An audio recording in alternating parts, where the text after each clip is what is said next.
পাল্টায়, সময় পাল্টায়, কিন্তু সংসারের কাজগুলো যেন একই রকম রয়ে যায়।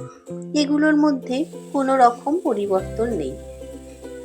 নমস্কার বন্ধুরা, আশা করি তোমরা সবাই খুব ভালো আছো। আমিও খুব ভালো আছি। সম্পাস লাইফস্টাইলের আরও একটা নতুন ভিডিওতে তোমাদের সবাইকে স্বাগত। আর আজ হলো বুধবার। বুধবারে সারাদিনের একটা ছোট্ট ব্লগ ভিডিও নিয়ে তোমাদের সামনে চলে এসেছি আজকে। আশা করি ভিডিওটা তোমাদের ভালোই লাগবে। আজকে সকালে রান্না করছি এখানে মেথি শাক। তবে আজ আর স্পেশাল কিছু রান্না করব না। এখানে শিম আর বেগুন দিয়ে মেথি শাকটা একটু ভাজা ভাজা করে নিচ্ছি, তাহলেই হয়ে যাবে। আর বেশি কিছু এর মধ্যে দেব না। আর ওদিকে ফুলকপি, আলু, গাজর, বিনস সব কিছু দিয়ে দিয়েছি ভাজতে। এগুলো দিয়ে করব একটু মাছের ঝোল। মাছটা যদিও আগেই ভেজে রাখা হয়েছে, চাটা করে রেখেছিলাম। তো সবজিগুলো ভাজতে দিয়ে আগে চাটা খেয়ে নিই। শীতকালের সকালে চাটা না খেলে যেন ঘুমটা ঠিক ভাঙতেই চায় না। একটার পর একটা দিন কেটে যায়, কিন্তু সংসারের কাজগুলো যেন একই রকম রয়ে যায়। একই কাজ প্রত্যেক দিন সকাল থেকে রাত পর্যন্ত একই রুটিন চলতে থাকে। দিন চেঞ্জ হয়, দিন পরিবর্তন হয়, নতুন দিন আসে, কিন্তু প্রতিদিনের রুটিনের কোনো রকম পরিবর্তন নেই। সত্যি মাঝে মাঝে এত একঘেয়ে লাগে সমস্ত কিছু। সে যাই হোক, এখানে ঝোলটা বসিয়ে দিয়েছি। এর মধ্যে আদা, জিরে আর কাঁচা লঙ্কা বেটে দিয়েছি। এছাড়া আর কোনো রকম বাটনা আমি ব্যবহার করিনি। এইভাবে মাছের ঝোল খেতে আমার ভীষণ ভালো লাগে, তা সেটা শীতকালেই হোক বা গরমকালেই। বিভিন্ন রকমের মরশুমি সবজি দিয়ে আদা, জিরে, কাঁচা লঙ্কা দিয়ে মাছের পাতলা ঝোল খেতে আমি বরাবরই ভালোবাসি। তো যাই হোক, মশলাটা ভালো করে কষিয়ে নিয়ে দিয়ে দিলাম পরিমাণ মতো জল। একটু ঝোলঝোলি করব, কারণ আলাদা কিছু আর কোনো তরকারি সেরকম করছি না, শুধু ওই মেথি শাকটাই ভেজেছি। তাই এই ঝোলটা দিয়েই মোটামুটি সবার খাওয়া হয়ে যাবে, সেই রকমই রাখবো। আর ঝোলটা ফুটে ওঠার পরে এই যে মাছগুলো দিয়ে দিয়েছিলাম। তারপরে ভালো করে সমস্ত সবজি দেখো সিদ্ধ করে নিয়েছি কিছুক্ষণ ফুটিয়ে। তবে ঝোলটা ঢেলে রাখার আগে এই যে মাছগুলো দেখো এখানে তুলে রাখছি, কারণ না হলে না পুরো ঝোলটা একবারে ঢেলে রাখলে পরে যখন তরকারি হাতায় করে তোলা হয় তখন না মাছগুলো ভেঙে যায়। তাই আগে ঝোলটা ঢেলে নিয়ে উপরে মাছগুলো রাখবো, যাতে পরে দেওয়ার সময় সুবিধা হয়। মাছগুলো খুঁজতে গেলে না হলে বড্ড ভেঙে যায়। আর তারপরে এই যে এসেছিলাম একটু বাইরে, তুলসী গাছের গোড়া থেকে মাটি তুলে তুলে ইঁদুরে গাছটা প্রায় শুকিয়েই এসেছে। ভাবছিলাম কয়েকটা ডাল কেটে দেব, কিন্তু তুলতে গিয়ে দেখলাম সমস্ত গাছটাই শুকিয়ে গেছে। তাই পুরো গাছটাই তুলে দিলাম। আর অনেক মাটি এখানে তুলে জড়ো করেছিল, তো সেই মাটিগুলো একটু দিয়ে দিলাম জায়গাটায়। আপাতত কোনো গাছ ভাবছি বসাবো না, কারণ পুরো শীতকালটা জুড়েই ইঁদুরে এরকম মাটি তুলতেই থাকবে। তো শীতকালটা চলে যাক, তারপরে একটা তুলসী গাছের চারা বসিয়ে দেব।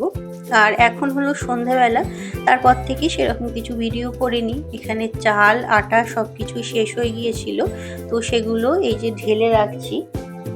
এরপরে রুটিটা আর তরকারিটা করে নেব। তবে তরকারি বলতে আজকে ভাবছি একটু শিম ভাজা করব, আর দুপুরের একটু মাছের ঝোল আছে, তাই দিয়েই খাওয়া হয়ে যাবে। তবে জানো তো, সারা দিন পর রাতের বেলা আর বেশি কিছু রান্না করতে এমনিতেই ইচ্ছা হয় না।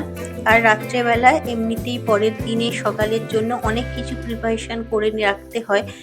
সন্ধ্যাবেলা কয়েকটা বাসন এখানে পড়েছিল, বাসনগুলো মেজে রাখলাম। যদিও দুপুরের বাসন কিন্তু আমার আগেই মাজা হয়ে গেছে, সেগুলো আর ভিডিও করা হয়নি।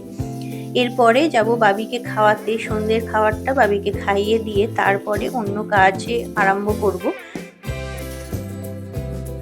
এখানে নিয়ে বসে পড়েছি সবজি। কাল সকালের জন্য সবজি কেটে রাখি আমি আগের দিন রাত্রেবেলায়, তোমাদের আগেও বলেছিলাম। আর এই যে কেটে নিচ্ছি শিম। ওই যে বললাম একটু শিম ভাজা করব। শীতকাল পড়ার পর থেকে এখনো পর্যন্ত কিন্তু কোনোদিন শিম ভাজা খাওয়া হয়নি, তাই ভাবলাম আজই করি।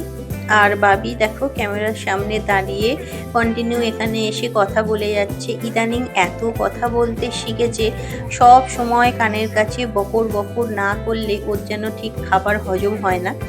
আর আমি এখানে সবজি কাটতে বসলেই সেই এসে কোনটা কি সবজি আমিও একটু হেল্প করব, এই করে কন্টিনিউ আমার সঙ্গে কাজ করতে থাকে। আর কাল তো বৃহস্পতিবার, আমরা তো নিরামিষ খাই, তোমরা নিশ্চয়ই জানো। তো তাই এই যে ফুলকপি একটু কেটে রাখছিলাম, কাল বিশেষ কিছু রান্না করব না, কারণ পরের দিনই সরস্বতী পুজো, কাল না অনেক কাজ আছে। তো আলু ফুলকপির তরকারি আর মুগ ডাল একটু বানাবো ভাবছি। তো সবজিটা আগেই কেটে রাখছি ওর জন্য। আজকে খুব ছোট একটা ব্লগ তোমাদের সঙ্গে শেয়ার করছি। ব্লগটা যদি ভালো লেগে থাকে অবশ্যই একটা লাইক করে দিয়ে চ্যানেলটা সাবস্ক্রাইব করে পাশে থাকার অনুরোধ রইল। আর এখানে দেখো কপিগুলো কিন্তু আমি কেটে সব ধুয়ে তুলে রাখলাম, আর আলুটাও কেটে নিলাম। আর শীতকালের আলু, তাই এই আলুগুলো না প্রচণ্ড মাটি ভর্তি হয়ে থাকে। তো আমি ওর জন্য আনার পরে ধুয়ে ভালো করে শুকিয়ে নিয়েছিলাম, তাই এখন আর খুব একটা বেশি নোংরা হয় না। তো আপাতত আলুগুলো কেটে নিলাম, আর এখানে রুটি খাওয়ার জন্য শিমগুলোকেও ভাজতে দিয়ে দিলাম। তবে জানো তো, শীতকাল আসার পর থেকে ভাজাভুজিটা একটু বেশিই খাওয়া হয়ে যাচ্ছে, বিশেষ করে বেগুন ভাজা আর শিম ভাজাটা খুব একটা বেশি করি না। তবে আজকে অনেক দিন পর ইচ্ছা হলো একটু ভাজি, রুটি দিয়ে তো ভালোই লাগবে। নিচে রান্নার কাজ সমস্ত কমপ্লিট করে তারপর উপরে এই যে ছেলে আর মেয়ে দুজনকে নিয়ে বসেছি পড়াবার জন্য। বাবানকে যদিও খুব একটা বেশি দেখিয়ে দিতে হয় না, কিন্তু ওই যে বাবিকে নিয়ে প্রত্যেকদিন একটু না বসলে সমস্ত পড়াই ও ভুলে যায়। তো তাই নিয়ে একটু প্রত্যেকদিন সময় করে বসতেই হয়। আর বাবানেরও যেহেতু কোনো প্রাইভেট টিউটর সেই রকম নেই, তাই আমাদেরকেই ওকে সমস্ত পড়াটা দেখিয়ে দিতে হয়। তাই প্রত্যেক দিন একবার ওকে নিয়ে না বসলে খুব অসুবিধা হয়ে যায়। আর তারপরে রাত্রে সবাইকে খাবার দাবার দিয়ে এই যে বাসনগুলো মেজে রাখছি, কারণ এই কাজগুলো রাত্রেবেলা কমপ্লিট করে না রাখলে সকালে উঠে কাজ করতে প্রচণ্ড দেরি হয়ে যায়।